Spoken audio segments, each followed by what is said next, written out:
Hello everyone, कैसे हैं आप सब। आशा करता हूं अच्छे होंगे। इससे पहले वाला वीडियो में मैं आपको बताया हूं कि जीएसटीआर 1 रिकंसिलेशन कैसे करना है, जीएसटीआर 2A रिकंसिलेशन कैसे करना है। यदि आप जीएसटीआर 1 और जीएसटीआर 2A रिकंसिलेशन का वीडियो नहीं देखे हैं तो इस वीडियो के डिस्क्रिप्शन बॉक्स में उसका लिंक आपको मिल जाएगा, वहां जाके आप देख सकते हैं। आज के इस वीडियो में हम लोग सीखेंगे जीएसटीआर 2B रिकंसिलेशन कैसे किया जाता है। जीएसटीआर 2B रिकंसिलेशन करना बहुत ही इंपॉर्टेंट है, नहीं तो आपका जो आईटीसी डाटा है उसमें बहुत ज्यादा मिसमैच हो जाएगा। तो जीएसटीआर 2 भी बहुत इंपॉर्टेंट है रिकंसिलेशन करना। आज के वीडियो में यही मैं बताऊंगा कि कैसे आपको अपना जीएसटीआर 2 भी रिकंसिलेशन करना है, और यदि आपका उसमें कुछ भी मिस्टेक होता है तो उसको कैसे आपको सॉल्व करना है। हेलो दोस्तों, मैं जा रहा हूँ रक्षित, फिर सब लोग के बीच एक नए वीडियो के साथ। तो चलिए बिना देर के वीडियो को शुरू करते हैं। वीडियो शुरू करने से पहले यदि वीडियो को अच्छा लगे तो लाइक करें, शेयर करें, और हमारे चैनल पर नए हैं तो चैनल को जरूर से सब्सक्राइब कर लीजिएगा। और ये वीडियो यदि आप फेसबुक और इंस्टाग्राम से देख रहे हैं तो चैनल को जरूर से फॉलो कर लीजिएगा। तो चलिए वीडियो को शुरू करते हैं। तो सबसे पहले तो आपको टेलीप्राइम पर ओपन हो जाना पड़ेगा। टेलीप्राइम को आपको ओपन कर लेना पड़ेगा। जैसे आप टेलीप्राइम पर ओपन करते हैं, यहाँ पर आपको गेटवे ऑफ टेली में ही मिल जाएगा डिस्प्ले मोर रिपोर्ट का ऑप्शन। सिंपल आपको उस पर क्लिक कर देना होगा। जैसे आप उस पर क्लिक करते हैं, यहाँ पर आपको मिल जाएगा स्टेटरी रिपोर्ट। सिंपल आप स्टेटरी रिपोर्ट पर क्लिक कर देना होगा। स्टेटरी रिपोर्ट पर क्लिक करने के बाद यहाँ पर आपको मिलेगा जीएसटी रिपोर्ट। सिंपल आपको जीएसटी रिपोर्ट पर क्लिक कर देना होगा। जैसे आप जीएसटी रिपोर्ट पर क्लिक करते हैं, यहाँ पर आपको मिल जाएगा रिकंसिलेशन रिपोर्ट का। जैसे कि यहाँ पर आपको देख पा रहे हैं कि GSTR 1 reconciliation, GSTR 2A reconciliation और जीएसटीआर 2B रिकंसिलेशन। तो मैं आज आपको बताऊंगा कि जीएसटीआर 2B रिकंसिलेशन कैसे करना है। सिंपली आपको जीएसटीआर 2B पर क्लिक कर देना होगा। जैसे आप जीएसटीआर 2B पर क्लिक करते हैं, रिकंसिलेशन का यहाँ पर आपको डैशबोर्ड मिल जाएगा। तो जो भी मंथ या जो भी क्वार्टर का आप रिकंसिलेशन करना चाहते हैं उसको सिंपली यहाँ पर आपको सेलेक्ट करना होगा। तो मैं यहाँ पर करूंगा सितंबर महीना का। तो मैं यहाँ पर मंथ वाइज रिकंसिलेशन करके मैं आपको बताता हूँ। जैसे कि जीएसटीआर 1 और जीएसटीआर 2A का भी मैं मंथ वाइज रिकंसिलेशन करके आपको बताया हूँ, तो मैं जीएसटीआर 2B का भी मंथ वाइज रिकंसिलेशन करके बताऊंगा। तो सिंपली आपको यहाँ पर मंथ चूज कर लेना होगा। यदि आपका क्वार्टर में रिटर्न जाता है तो सिंपली आप क्वार्टर सेलेक्ट करने के बाद आपको रिकंसिलेशन करना है क्वार्टर का। तो क्वार्टर कैसे आपको सेलेक्ट करना है वो तो आप जानते होंगे, वो बताना जरूरी नहीं है। तो सिंपली आपको यहाँ पर पीरियड सेलेक्ट कर लेना होगा। पीरियड सेलेक्ट करने के बाद आपको वही प्रोसेस अपनाना है जैसे कि मैं पहले के वीडियो में बता दिया हूँ। फिर भी मैं एक बार इस वीडियो में बता देता हूँ। जैसे यहाँ पर आप टेली को ओपन करके रखते हैं, उसके बाद सिंपली आपको आ जाना है जीएसटी पोर्टल पर। जीएसटी पोर्टल पर आपको लॉगिन कर लेना होगा। लॉगिन करने के बाद सिंपली आपको क्या करना है चलिए मैं आपको बताता हूँ। जैसे आप लॉगिन करते हैं, आपके सामने इस तरह डैशबोर्ड ओपन हो जाएगा। यहाँ पर आपको मिल जाएगा रिटर्न डैशबोर्ड का ऑप्शन। सिंपल आपको उस पर क्लिक कर देना होगा। जैसे आप उस पर क्लिक करते हैं, यहाँ पर आपको रिटर्न का पीरियड सेलेक्ट करने का ऑप्शन मिल जाएगा। यदि आप क्वार्टरली का रिकंसिलेशन करना चाहते हैं तो आपको क्वार्टर में यहाँ पर सेलेक्ट करना है, और नहीं तो आपको यहाँ पर मंथली चूज करना होगा। मंथली यहाँ पर आपको चूज कर लेना होगा। तो जो भी मंथ का आपका करना है वो मंथ यहाँ पर आपको चूज कर लेना होगा। सर्च वाला ऑप्शन पर क्लिक कर देना होगा।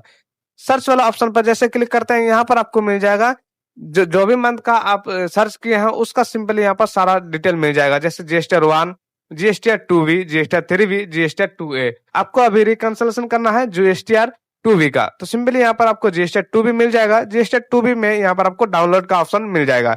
सिंपली आपको डाउनलोड पर क्लिक कर देना होगा। जैसे आप डाउनलोड पर क्लिक करते हैं, यहाँ पर आपको डाउनलोड करने का ऑप्शन मिलेगा जनरेट जेसन फाइल और जनरेट एक्सेल फाइल। तो जीएसटी रिकंसिलेशन करने के लिए आपको जेसन फाइल जरूरत पड़ेगा। तो सिंपली आपको जेसन फाइल यहाँ पर आपको डाउनलोड करना होगा। सिंपली यहाँ पर आपको जनरेट जेसन फाइल पर क्लिक कर देना होगा। जैसे आप जनरेट जेसन फाइल पर क्लिक करते हैं, आपका जो भी जेसन फाइल है वो यहाँ पर आपको डाउनलोड हो जाएगा।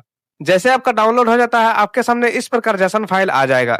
ये जेसन फाइल अब आपको टेली में इंपोर्ट करना है। कैसे आपको इंपोर्ट करना है चलिए मैं आपको बता देता हूँ। सिंपली यहाँ का जो पाथ है, ये पाथ आपको सेलेक्ट कर लेना होगा। यहाँ से आप अल्ट डी भी कर सकते हैं या माउस से यहाँ पर आपको सिलेक्ट भी कर सकते हैं। सिंपली आपको ये सेलेक्ट करने के बाद कंट्रोल सी करना है। ये आपका जो भी पाथ है वो आपका कॉपी हो जाएगा। उसके बाद सिंपली आपको आना है टेलीप्राइम पर। जैसे आप टेलीप्राइम पर आते हैं, यहाँ पर आपको मिल जाएगा इंपोर्ट का ऑप्शन।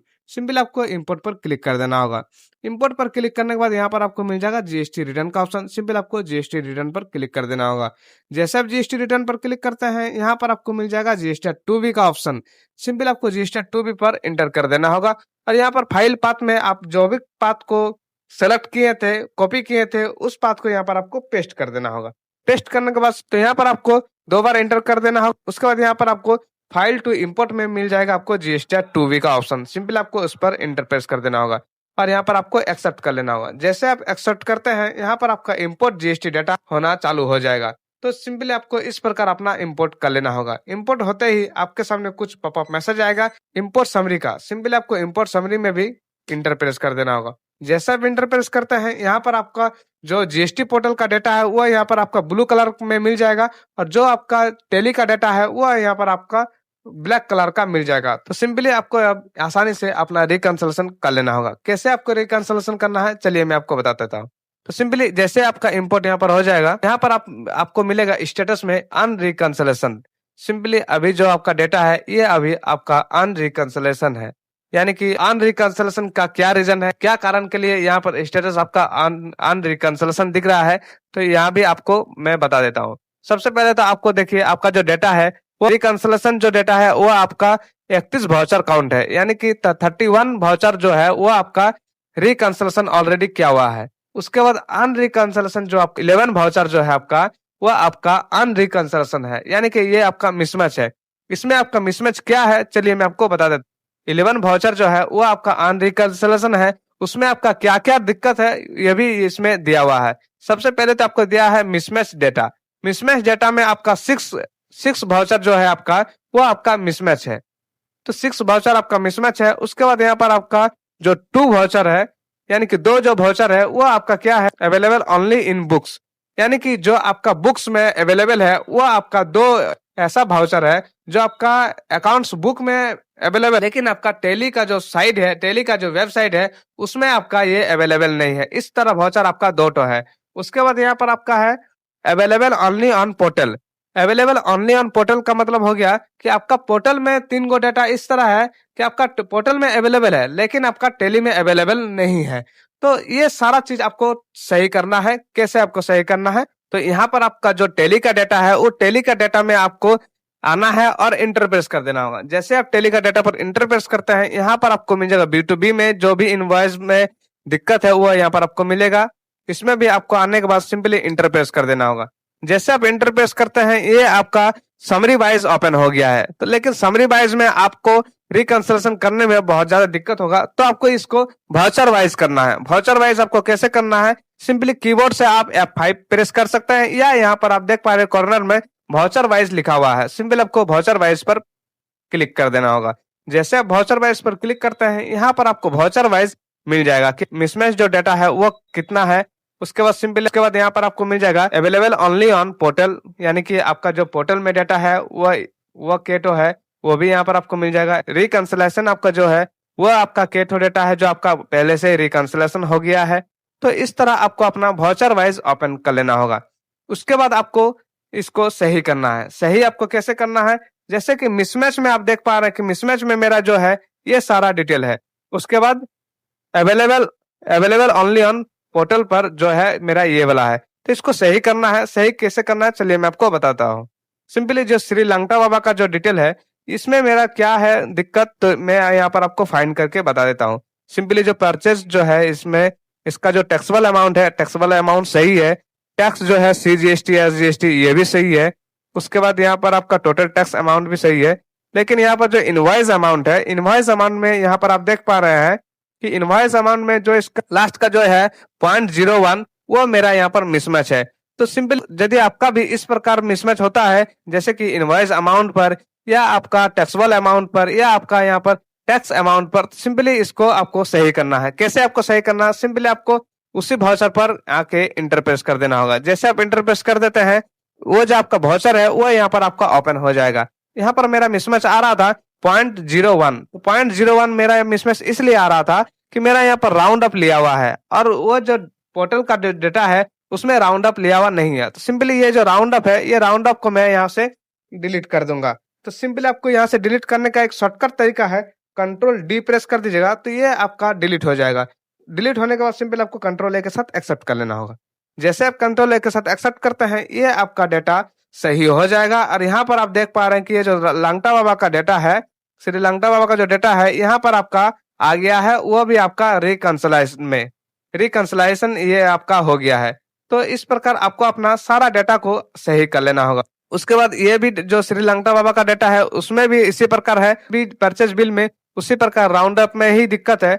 सिंपली आपका भी यदि इस प्रकार दिक्कत होता है तो सिंपली आपको सही कर लेना होगा। चलिए मैं इसको भी सही कर लेता हूँ। उसके बाद दूसरा वाउचर का एरर को मैं देखता हूँ। तो यहाँ पर आप देख पा रहे हैं कि मेरा जो श्रीलंका बाबा का दोनों इनवॉइस जो है वो मैं सही कर लिया हूँ। यहाँ पर रिकंसिलाइजेशन में आ गया है। तो उसके बाद सिंपली आपको फिर से आ जाना है ऊपर, और भी यदि आपका कोई भी डेटा में उस तरह मिसमैच होता है तो सिंपली आपको चेकआउट करना है। जैसे मेरा जो प्राइवेट लिमिटेड है उसमें मेरा क्या मिसमैच है, चलिए मैं आपको ये भी दिखा देता हूँ। तो मेरा यहाँ पर टैक्सेबल अमाउंट जो है ये मेरा मैच है। उसके बाद टैक्स अमाउंट भी मेरा यहाँ पर मैच है। उसके बाद यहाँ पर मेरा वही इनवॉइस नंबर, इनवॉइस अमाउंट में ही मेरा मिसमैच है। यानी कि ये जो भी आपका कंपनी सब है, ये आपका राउंड अप का जो सिस्टम होता है, राउंड अप का सिस्टम में ये लोग इनवॉइस को नहीं काटा है, ना ही इसमें पोर्टल में चढ़ाया है। तो सिंपली जो भी आप यहाँ पर प्रॉब्लम है, यानी कि जो भी मिसमैच में डेटा आया है, इस सारा डेटा मेरा राउंड अप का ही एरर है। तो सिंपली सारा डेटा में राउंड अप को हटा देंगे तो सिंपली ये जो मिसमैच है ये मेरा सही हो जाएगा। तो ये वाला आपको समझ में आ गया होगा। यदि आपका भी इसमें राउंड अप का मिसमैच होता है तो सिंपली आपको वो सही कर लेना होगा इस प्रकार। तो उसके बाद मैं आपको यहाँ पर दिखा देता हूँ कि अवेलेबल ओनली ऑन पोर्टल, यानी कि अवेलेबल ओनली ऑन पोर्टल में जो मेरा डेटा है वो मेरा अकाउंट्स में नहीं है। तो सिंपली ये जो आपका पोर्टल में जो डेटा है इसको आपको अकाउंट्स में ऐड करना होगा। यानी कि जो माँ तारा ट्रेडर्स का है इसका बिल आपको मंगाना है, और बिल मंगाने के बाद जो है टेली में आपको यहाँ पर परचेज बिल को एंट्री लेना है। जैसे आप परचेज बिल का एंट्री ले लेते हैं, ये जो आपका डेटा है ये आपका रिकंसिलेशन हो जाएगा। तो इस प्रकार आपको भी अपना जीएसटी 2B का रिकंसिलेशन कर लेना होगा। रिकंसिलेशन करने के बाद आपका जो भी एरर आता है उस एरर को आपको सॉर्ट आउट करना है। और यदि आप रिकंसिलेशन नहीं करते हैं और ये सारा डिटेल को आप सही नहीं करते हैं तो बाद में जब आपका ऑडिट होगा बहुत ज्यादा आपको दिक्कत का सामना करना पड़ेगा। प्रत्येक महीना या प्रत्येक क्वार्टर का आपको रिकंसिलेशन करना बहुत जरूरी है, चाहे वह जीएसटी 1 हो, चाहे आपका जीएसटी 2A, चाहे वो आपका जीएसटी 2B। जीएसटी 1 और जीएसटी 2B बहुत ज्यादा इंपॉर्टेंट है रिकंसिलेशन करने का। तो इस प्रकार आपको भी अपना जीएसटी 1, जीएसटी 2A और जीएसटी 2B को रिकंसिलेशन कर लेना होगा। इस वीडियो में आपको कुछ भी डाउट होता है तो कमेंट सेक्शन में कमेंट कर सकते हैं। कमेंट का रिप्लाई मैं जल्दी देने का कोशिश करूंगा। और ये वीडियो आपको कैसा लगा कमेंट में जरूर बताइएगा। और अभी तक यदि आप मेरा चैनल मनीषा कंसल्टेंसी को सब्सक्राइब नहीं किए हैं तो फटाफट जाके सब्सक्राइब कर लीजिए, क्योंकि मैं इसी तरह इन्फॉर्मेशन वीडियो फेसबुक, इंस्टाग्राम और यूट्यूब पर डालता रहता हूँ। फिर मिलते हैं हम लोग नेक्स्ट वीडियो में, तब तक के लिए जय हिंद, वंदे मातरम, थैंक यू।